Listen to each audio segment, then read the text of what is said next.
And welcome back to GP News. Good morning on the Remember, the 5th of November. Yes, bonfire night, fireworks night in the UK, so congratulations there. But let's talk Formula One. Let's talk, obviously, more stuff happening from the Brazilian Grand Prix. For example, Gasly on his race to second at Interlagos. He said, felt like an eternity. Pierre Gasly said, the latter stages of the Sao Paulo Grand Prix felt like an eternity as he successfully fended off the challenge of George Russell on his way to third place, with Esteban Ocon finishing second and third. Absolutely wonderful. Also, when you look at the 10 fastest classified laps, okay, I can't share it with you on the screen, but I'll let you know. Number 1, Verstappen. 2, Verstappen. Also Verstappen. 3, 4, 5, 6, 7, 8, 9, and then Lando Norris. Lando Norris did a 121.517. Max's best lap, a 120.472. Shows how amazing Max Verstappen was. According to Martin Brundle, Lando Norris will learn a lot from his 2024 F1 Challenge, especially in how to do a title and how to race Max Verstappen. A lot of drivers suggested during this massive deluge, when the rain was at its worst, and funnily enough, Lando Norris passed George Russell, a lot of drivers were suggesting the race should go red. Did in the end, didn't it? So, in relation to what was a wonderful Alpine race, a real, hey, look at us, who would have thought moment. The rivalry and competition have been central to, obviously, Pierre Gasly and Esteban Ocon's relationship throughout the years. They don't get along. Now it comes full circle as they show they essentially share the podium as teammates in second and third, and it is absolutely wonderful. They look like friends, don't they? Christian Horner on Sergio Perez. He said Red Bull must look at the facts with the Sergio Perez F1 position. Horner said today was an opportunity in the constructors to take a big chunk out of both Ferrari and McLaren. Unfortunately, we've not been able to capitalise on that. So obviously that's frustrating. As we know, Max Verstappen won.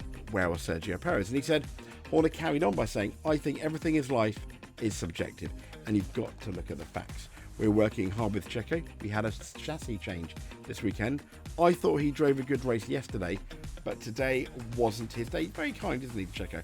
I'm still absolutely amazed why he's still there. The Brazilian Grand Prix win is definitely better than that celebrated 2016 performance, according to Verstappen, on his drive to victory. And why shouldn't it be after starting 17th? And Max Verstappen has suggested or said that both him and Red Bull have answered the critics with this Brazilian Grand Prix win. And Horner, of course, said, of course, there have been a lot of comments that have been made and opinions that have been voiced against Max and the way he drives. We say, quite rightly so, when he deserves it. But then Horner said, and I think the best way to answer those critics is to produce the drive that he did today. We've watched a lead that has been diminishing since before the summer break, having not won since June. It was great to hear the Rolling Stones playing again in the garage in memory of Dietrich that we play every time we win a Grand Prix. So I did not actually know that. I think that's lovely. Now, George Russell was overruled by Mercedes for this decisive pit call before the flag. Russell revealed that Mercedes trackside engineering Andrew Shovlin overruled his engineer to bring him in, adding from the cockpit it was very clear it was going to be a red flag or safety car. I could see the big black cloud above me, and then I had Shove jump on as like overruling my engineer, say, box, we're working as a team, we're trying to make the best decisions in time. Clearly the guys who didn't pit, they finished 1, 2, 3. Yes, they did. We finished the highest of the drivers who did, so I would take a small slice of satisfaction from that. Understandable. George Russell was very cross, wasn't he? Lando Norris is exonerated by McLaren as blame game shifts after the Brazilian Grand Prix. So, Andrea Stella said, if I look at Lando himself, the main things to review are to do with his going off track, which cost us positions, but we did struggle with both drivers, including qualifying.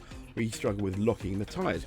So while we talk about drivers, I think we as a team have to acknowledge that we didn't give the drivers easy material today to handle in these difficult conditions. So I'm sure the drivers will say, I could have done better here or there, but also, as a team, we have to acknowledge that our car in these conditions was difficult, tricky, and sometimes just unpredictable. And there is your main news for the morning of Bonfire Night, the 5th of November. Stay safe out there, and we'll speak to you soon.